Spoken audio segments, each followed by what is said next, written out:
જય સ્વામિનારાયણ વિદ્યાર્થી મિત્રો. ધોરણ 11 કોમર્સ વિષય અર્થશાસ્ત્ર ચેપ્ટર નંબર 9 રાષ્ટ્રીય આવક એટલે કે નેશનલ ઇન્કમ. તો આજે આપણે આ વિડીયોની અંદર રાષ્ટ્રીય આવક કોને કહેવામાં આવે છે, બરાબર. આ ચેપ્ટરની અંદર શા માટે તેનો અભ્યાસ કરવામાં આવે છે, રાષ્ટ્રીય આવક કઈ રીતે ગણતરીમાં લેવામાં આવે છે, બરાબર. તો તેનો અભ્યાસ આજે આપણે કરીશું. તો રાષ્ટ્રીય આવક આવે એટલે બરાબર, તો ત્રણ ક્ષેત્રનો આની અંદર સમાવેશ થાય છે, બરાબર. એક તો આ કોઈપણ દેશની આવક ગણવી હોય તો ત્રણ ક્ષેત્ર દ્વારા આપણે આવક પ્રાપ્ત કરી શકીએ. તેમાં પ્રથમ છે ખેતી ક્ષેત્ર, બીજું ઉદ્યોગ ક્ષેત્ર છે અને ત્રીજું સેવા ક્ષેત્ર, બરાબર. તો આ ત્રણેય ક્ષેત્રોને ભેગા કરતાં દેશની જે કુલ આવક મળે તેને રાષ્ટ્રીય આવક કહેવામાં આવે છે, બરાબર. સરળ ભાષામાં કહીએ તો ખેતી ક્ષેત્ર, ઉદ્યોગ ક્ષેત્ર, સેવા ક્ષેત્ર આ ત્રણેય ક્ષેત્રની ભેગી કરતાં દેશની જે કુલ આવક મળે તેને રાષ્ટ્રીય આવક કહેવામાં આવે છે, બરાબર. તો રાષ્ટ્રીય આવક શું છે, એની ગણતરી શા માટે કરવામાં આવે છે અને કઈ રીતે થાય, બરાબર. અને અર્થશાસ્ત્ર વિષયમાં ધોરણ 11માં શા માટે તેનો અભ્યાસ કરવાનો છે, આ બાબત તમામ જાણકારી આજે આપણે આ વિડીયોની અંદર જોવાના છે, બરાબર. તો રાષ્ટ્રીય આવક છે શું, બરાબર. તો ચેપ્ટર નંબર 1ની અંદર આપણે અભ્યાસ કર્યો હતો તો એ સમગ્રલક્ષી અર્થશાસ્ત્રનો ખ્યાલ છે, બરાબર. રાષ્ટ્રીય આવક છે એ સમગ્રલક્ષી અર્થશાસ્ત્રનો ખ્યાલ છે. પ્રથમ પ્રકરણમાં તો આપણે જોયું હતું, બરાબર, કે આર્થિક વિશ્લેષણના બે પ્રકાર છે, એમાં એકમલક્ષી અર્થશાસ્ત્ર અને સમગ્રલક્ષી અર્થશાસ્ત્ર, બરાબર. તો સમગ્રલક્ષી અર્થશાસ્ત્ર જેને બૃહદ અર્થશાસ્ત્ર તરીકે પણ ઓળખવામાં આવે છે, બરાબર, જેને બૃહદ અર્થશાસ્ત્ર તરીકે પણ ઓળખવામાં આવે છે.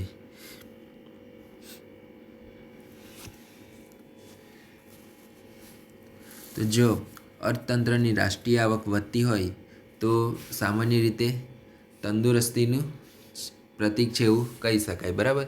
એટલે જેમ જેમ રાષ્ટ્રીય આવક છે એ વધતી જાય છે તેમ તંદુરસ્ત છે એવું કહી શકાય, બરાબર. અને જેમ જેમ રાષ્ટ્રીય આવક ઘટતી જતી હોય તો નાદુરસ્તીનું પ્રતીક છે એવું કહી શકાય, બરાબર. ટૂંકમાં કોઈપણ દેશની આર્થિક સમૃદ્ધિના માપદંડ તરીકે રાષ્ટ્રીય આવકનો ઉપયોગ થાય છે, બરાબર. સામાન્ય રીતે કોઈપણ દેશના વર્ષ દરમિયાન પોતાની મૂડી અને શ્રમથી કુદરતી સંપત્તિનો ઉપયોગ કરીને અંતિમ વસ્તુઓ અને સેવાઓનું ઉત્પાદન થાય છે. તેના બજાર મૂલ્યને રાષ્ટ્રીય આવક કહેવામાં આવે છે, બરાબર. તો રાષ્ટ્રીય આવકની અંદર જીએનપી, એનએનપી, જીડીપી, એનડીપી જેવા મહત્ત્વના ખ્યાલો વિશે પણ આપણે અભ્યાસ કરવાના છે, બરાબર. રાષ્ટ્રીય આવકમાં જીએનપી, એનએનપી, જીડીપી અને એનડીપી જેવા મહત્ત્વના ખ્યાલોનો પણ આની અંદર સંકળાયેલા છે. તો રાષ્ટ્રીય આવકનો સામાન્ય અર્થ જોવા જઈએ, બરાબર, તો રાષ્ટ્રીય આવક કોને કહેવામાં આવે તો કે વર્ષ દરમિયાન દેશમાં ખેતી, ઉદ્યોગ અને સેવાના ક્ષેત્રમાં કુલ જે ઉત્પાદન થાય છે તેનું નાણાકીય મૂલ્ય તે દેશની રાષ્ટ્રીય આવક એવું કહેવામાં આવે છે, બરાબર. એટલે કે વર્ષ દરમિયાન દેશમાં ખેતી, ઉદ્યોગ અને સેવા ક્ષેત્ર, બરાબર, એના ઉત્પાદન થાય છે તેના નાણાકીય મૂલ્યને રાષ્ટ્રીય આવક કહેવામાં આવે છે, બરાબર. તો વર્ષ દરમિયાન આપણે ત્રણ મુખ્ય ક્ષેત્રની વાત કરી, બરાબર. આગળના ચેપ્ટરની અંદર પણ આપણે અભ્યાસ કર્યો હતો કે આપણા કોઈપણ દેશની આવક જાણવી હોય તો ત્રણ ક્ષેત્રના આધારે જાણી શકાય.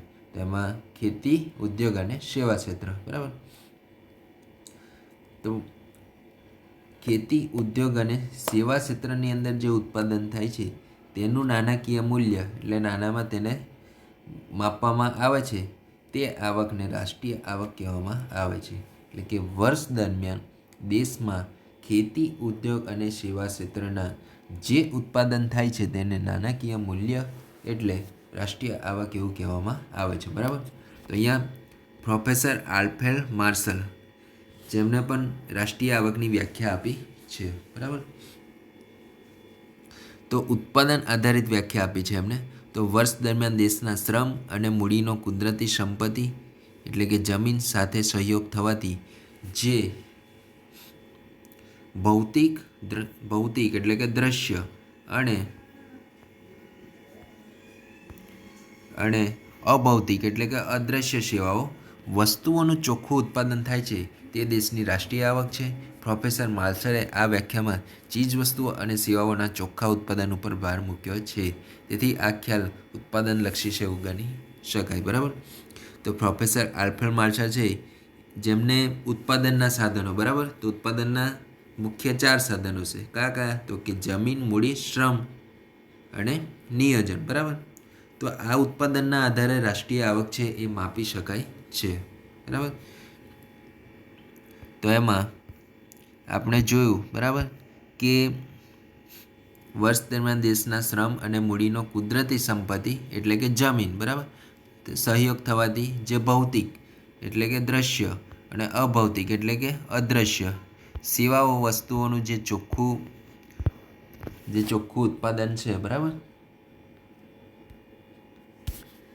સેવાઓ અને વસ્તુઓનું જે ચોખ્ખું ઉત્પાદન થાય છે તેના દ્વારા રાષ્ટ્રીય આવક માપી શકાય છે. જેથી તેને ઉત્પાદનલક્ષી વ્યાખ્યા પણ કહેવામાં આવે છે. બરાબર. તો ઉત્પાદનના આધારે માપવાથી તેને ઉત્પાદનલક્ષી વ્યાખ્યા પણ કહેવામાં આવે છે. તો દેશની રાષ્ટ્રીય આવક છે તો પ્રોફેસર માર્શલે આ વ્યાખ્યામાં ચીજ વસ્તુઓ અને સેવાઓના ચોખ્ખા ઉત્પાદન ઉપર ભાર મૂક્યો છે. બરાબર. ચીજ વસ્તુઓ અને ચોખ્ખા ઉત્પાદન ઉપર ભાર મૂક્યો છે, તેથી તેને ઉત્પાદનલક્ષી વ્યાખ્યા પણ કહેવામાં આવે છે. બરાબર. તો પ્રોફેસર માર્શલના મત મુજબ કે ઉત્પાદનના સાધનો જમીન, મૂડી, શ્રમ અને નિયોજન જેના આધારે રાષ્ટ્રીય આવક માપી શકાય છે. બરાબર.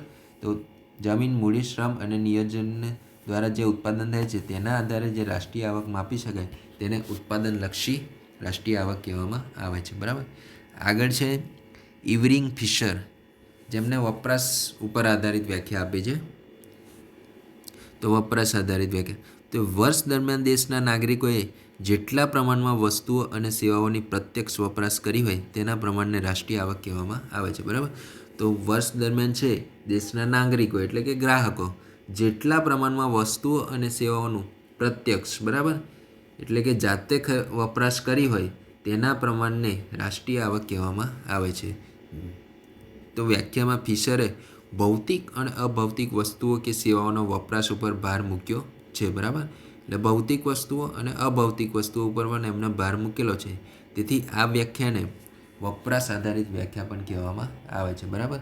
તો ઇવરિંગ ફિશરે વપરાશ આધારિત વ્યાખ્યાની વ્યાખ્યા આપી છે વપરાશ ઉપર, કે વર્ષ દરમિયાન દેશના નાગરિકો જેટલા પ્રમાણમાં જે તે વસ્તુનું ભૌતિક વસ્તુઓ અથવા અભૌતિક વસ્તુઓનું જેટલું વપરાશ કરે, બરાબર, તો તે પ્રમાણને રાષ્ટ્રીય આવક કહેવામાં આવે છે, જેને વપરાશ આધારિત વ્યાખ્યા પણ કહેવામાં આવે છે. ત્યારબાદ પ્રોફેસર એસી પીગુ, જેમને નાના ઉપર જ આધારિત વ્યાખ્યા આપી છે. બરાબર. તો રાષ્ટ્રીય આવક વસ્તુઓ અને સેવાઓનો એવો પ્રવાસ છે કે જેની ચૂકવણી નાના દ્વારા કરવામાં આવી છે અથવા જેને નાનામાં સહેલાઈથી રજૂ કરી શકાય છે. બીજા શબ્દોમાં કહીએ તો વિદેશી આવક સહિતની સમાજની કુલ આવક જે નાનાની મદદ વડે સરળતાથી માપી શકાય છે તેને રાષ્ટ્રીય આવક કહેવામાં આવે છે. બરાબર. તો કે રાષ્ટ્રીય આવક છે વસ્તુઓ અને સેવાઓનો એવો પ્રવાસ છે કે જેની ચૂકવણી નાના દ્વારા કરવામાં આવે છે.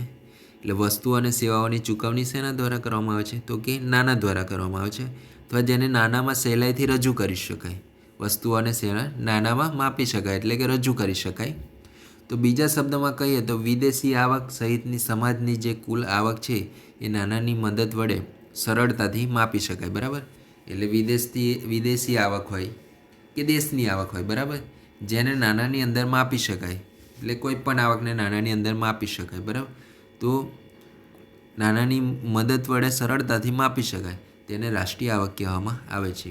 આ વ્યાખ્યામાં છે એ પ્રોફેસર પીગુએ નાના ઉપર ભાર મૂક્યો છે, તેથી આ વ્યાખ્યાને નાનાલક્ષી વ્યાખ્યા પણ ગણવામાં આવે છે. પ્રોફેસર પીગુએ નાના ઉપર ભાર મૂક્યો જેથી એને નાનાલક્ષી વ્યાખ્યા પણ કહેવામાં આવે છે. બરાબર. તો અહીંયા 3 પ્રોફેસરોએ વ્યાખ્યા આપી. સૌપ્રથમ આલ્ફ્રેડ માર્શલ, ત્યારબાદ વપરાશ આધારિત વ્યાખ્યા એમને પ્રોફેસર ઇવરિંગ ફિશરે આપી અને નાનાલક્ષી વ્યાખ્યા છે એસપી પીગુએ. બરાબર. તો પરીક્ષાની અંદર પૂછાય, બરાબર, કે રાષ્ટ્રીય આવકની વ્યાખ્યા આપો, તો આ ચારમાંથી એક આપણે સામાન્ય અર્થ જોયો, બરાબર, રાષ્ટ્રીય આવકનો, કે વર્ષ દરમિયાન દેશમાં ખેતી, ઉદ્યોગ અને સેવા ક્ષેત્રનું જે ઉત્પાદન થાય છે તેને નાણાકીય મૂલ્ય છે તેને રાષ્ટ્રીય આવક કહેવામાં આવે છે, બરાબર. એટલે ખેતી, ઉદ્યોગ અને સેવા ક્ષેત્રનું જે નાણાકીય મૂલ્ય, બરાબર, તેને રાષ્ટ્રીય આવક કહેવામાં આવે છે. તો રાષ્ટ્રીય આવકનો સામાન્ય અર્થ પૂછ્યો હોય તો આમાં ત્રણમાંથી તમને જે પ્રોફેસર ઇવરિંગ ફિશર અને પ્રોફેસર માર્શલ એમાંથી કોઈ પણ તમને વ્યાખ્યા આવડતી હોય એમાંથી તમે લખી શકો છો પરીક્ષાની અંદર રાષ્ટ્રીય આવક એટલે શું પૂછે. અને પરીક્ષાની અંદર એવું પૂછે કે પ્રોફેસર માર્શલની વ્યાખ્યા જણાવો, તો તમારે પ્રોફેસર આલ્ફ્રેડ માર્શલે આપેલી વ્યાખ્યા લખવી પડે, અથવા તો પ્રોફેસર ઇવરિંગની જણાવો તો એમને આપેલી વ્યાખ્યા લખવી પડે, બરાબર. એટલે જ કશું ના કે કોઈ ઉલ્લેખ ના હોય કોઈ નામનો તો તમે ત્રણમાંથી કોઈ પણ વ્યાખ્યા લખી શકો, બરાબર.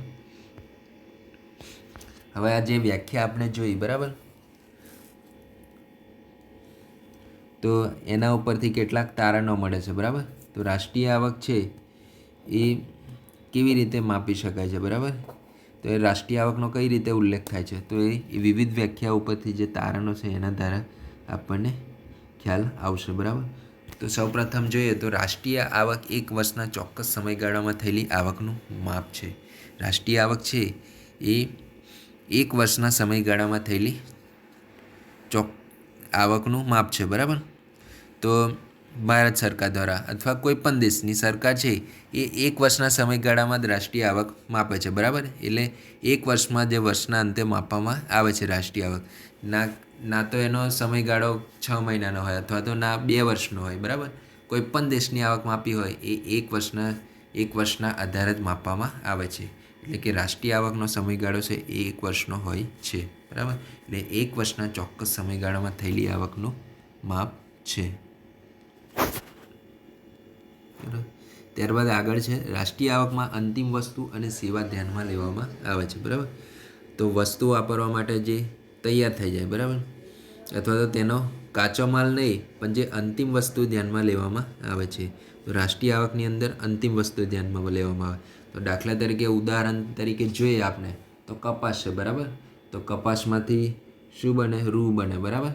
તો રૂ પીલાય તો પછી એમાંથી દોરા બને, પછી એમાંથી કાપડ બને. તો કાપડને ધ્યાનમાં લેવામાં આવે અને કાપડમાંથી જે આવક પ્રાપ્ત થઈ તો તેને રાષ્ટ્રીય આવકની અંદર ગણવામાં આવે છે. એટલે કે કપાસને ધ્યાનમાં લેવામાં આવતી નથી અથવા તો રૂને અને દોરાને ધ્યાનમાં નહીં લેવામાં આવે, પણ જે કાપડ એમાંથી બને છે એ વસ્તુ કાપડ વેચાય ને એમાંથી જે આવક પ્રાપ્ત થઈ તેને રાષ્ટ્રીય આવકની અંદર ધ્યાનમાં લેવામાં આવે છે, એટલે કે ગણવામાં આવે છે. એટલે કે રાષ્ટ્રીય આવકમાં અંતિમ વસ્તુ અને સેવાને ધ્યાનમાં લેવામાં આવે છે. ત્યારબાદ આગળ ત્રીજું છે અંતિમ વસ્તુ અને સેવાઓનું નાણાકીય મૂલ્ય રાષ્ટ્રીય આવક છે. અંતિમ વસ્તુ અને સેવાઓનું નાણાકીય મૂલ્ય છે એ શું છે? રાષ્ટ્રીય આવક છે, બરાબર. તો રાષ્ટ્રીય આવક હંમેશા નાનામાં મપાય છે, બરાબર. રાષ્ટ્રીય આવક છે એ હંમેશા નાનાની અંદર મપાતી હોય છે, બરાબર. જેથી નાણાકીય મૂલ્ય એ જ એને રાષ્ટ્રીય આવક ગણવામાં આવે છે. ના કોઈ વસ્તુઓ કે ચીજ વસ્તુઓની અંદર મપાતું નથી, અને એમાંથી જે નાના પ્રાપ્ત થાય છે, બરાબર. એટલે કે રૂપિયાની અંદર જ રાષ્ટ્રીય આવકને માપવામાં આવે છે નાણાકીય દૃષ્ટિએ, બરાબર. આગળ આપણે વ્યાખ્યા જોઈ કે એસપી પિગુએ નાના આધારિત વ્યાખ્યા આપેલી, બરાબર. તો જે રાષ્ટ્રીય આવક છે એ નાનાની અંદર જ માપવામાં આવે છે. ત્યારબાદ આગળ ચોથું છે ઘસારો બાદ કરીને રાષ્ટ્રીય આવક ગણવામાં આવે છે. તો ઘસારો બાદ કરીને, બરાબર. તો ઘસારો એટલે જેને ઇંગ્લિશમાં ડેપ્રિસિપેશન, બરાબર, ડેપ્રિસિપેશન કહેવામાં આવે છે. તો ઘસારો એટલે આપણને બધાને ખ્યાલ છે, બરાબર. એકાઉન્ટની અંદર પણ આપણે ભણી ગયા છે કે જેમ જેમ કોઈ પણ વસ્તુ ઉપર ઘસારો લાગે, બરાબર, જેમ જેમ વસ્તુ જૂની થતી જાય તેમ તેમ તેની ઉપર ઘસારો લાગતો જાય, બરાબર. તો જેમ સમય જતો જાય તેમ કોઈ પણ વસ્તુ હોય એ આપણી પોતાની વપરાશ આધારિત વસ્તુ હોય અથવા યંત્રો હોય કે આપણે જે રોજબરોજ વાપરતા બૂટ હોય, ચપ્પલ હોય, તો એની અંદર પણ ઘસારો લાગે, બરાબર. તો એ ઘસારો બાદ કરીને જે આવક પ્રાપ્ત થાય તો તેને રાષ્ટ્રીય આવકની અંદર ગણવામાં આવે છે. ધારો કે યંત્રો છે, બરાબર. તો 10 કરોડના યંત્રો છે અને ધીમે ધીમે મિનિમમ 2 થી 3 વર્ષ વપરાય છે યંત્રો, બરાબર. તો 10 કરોડના યંત્રોમાં 2 થી 3 વર્ષ વપરાય છે, તો એમાં 2 કરોડ છે ઘસારો લાગે છે, બરાબર. તો 10 કરોડમાંથી 2 કરોડ છે એ ઘસારો માઇનસ કરતાં જે 8 કરોડના યંત્રો છે, બરાબર. તો એ 8 કરોડ છે એને રાષ્ટ્રીય આવકની અંદર ગણવામાં આવે છે. એટલે ઘસારા બાદની કિંમતને રાષ્ટ્રીય આવક ગણવામાં આવે છે, બરાબર. એટલે ઘસારો બાદ કરીને રાષ્ટ્રીય આવકમાં ગણવામાં આવે છે. ત્યારબાદ આગળનું છે વસ્તુ અને સેવાઓનું ઉત્પાદન અથવા વપરાશ થવી જોઈએ. વસ્તુ અને સેવાઓનું ઉત્પાદન અથવા વપરાશ થવી જોઈએ, બરાબર. તો વસ્તુ અને સેવાઓનું ઉત્પાદન અથવા વપરાશ થવી જોઈએ. તો લાકડાનો વપરાશ થયેલો હોવો જોઈએ. તો જોવા જઈએ કે લાકડું આપણે વાપરીએ છીએ, બરાબર. તો એમનું એમ પડી રહે તો તેને ધ્યાનમાં લેવામાં આવતું નથી, બરાબર. તો વસ્તુ અને સેવાઓનું ઉત્પાદન અથવા વપરાશી વસ્તુઓને ધ્યાનમાં લેવામાં આવે છે. એટલે જેટલી વસ્તુ છે એ વપરાય એને ધ્યાનમાં લેવામાં આવે છે. વસ્તુ અને સેવાઓનું ઉત્પાદન વપરાશ આધારિત ધ્યાનમાં લેવામાં આવે છે, બરાબર. તો આપણે રાષ્ટ્રીય આવકની વ્યાખ્યા જોઈ, બરાબર. તેના તારણો જોયા વ્યાખ્યા પરથી, બરાબર. તો હવે આગળના વિડીયોની અંદર આપણે નવા ટૉપિક સાથે મળીશું, જેમાં રાષ્ટ્રીય આવક અને રાષ્ટ્રીય પેદાશ, બરાબર, એના વિશે આગળના વિડીયોની અંદર અભ્યાસ કરીશું. ત્યાં સુધી સર્વને જય સ્વામિનારાયણ.